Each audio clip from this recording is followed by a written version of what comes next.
Ụlọ ọrụ na-ahụ maka ndị ji otu afọ efe ala nna ha NYSC ịrụ ọrụ nke Anambra steeti merubere emume maka ndị 2025 batch A-Stream 1 bụ emume ngosipụta omenala akpọrọ Cultural Carnival were ọnọdụ na ebe a na-enye ọzọ dị na ụmụ mba akwụ nke kansụl ime obodo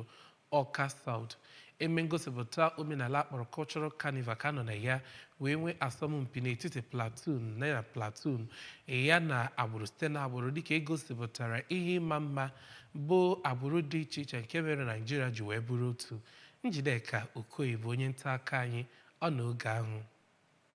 N'okwu ya n'oge ya bụ mmemme ka kọmishọna na-ahụ maka nkwalite ndị ntorobịa Maazị Patrick Agamba nke onye odeakwụkwọ kpụtọrọkpụ nke ya bụ ministri Maazị Martin Agbele nọchitere anya ya kọwara na njirimara ndị bụ nnọọ ihe dị oke mkpa n'iwulite obodo nakwa ala anyị ma gwa ndị a ji otu afọ efe ala nna ha ka ha hụta ejirimara ndị dị iche iche nke dị na Naịjirịa dịka ihe agbamume bụ nke na-eme ka obodo a bụ Naịjirịa were ọnọdụ ya na mba ụwa. N'okwu ya ka onye kọdinetọ nke NYSC Anambra steeti Oriakụ Pauline Ojisua kọwara ya bụ mmemme dịka ihe gbara oke ọkpụrụkpụ na-echeta ma na-agbakwa ume nye ndị ala anyị bụ Naịjirịa dịka ndị si n'ebe dị iche iche wee bụrụ otu mba ma kọwaa na ya bụ mmemme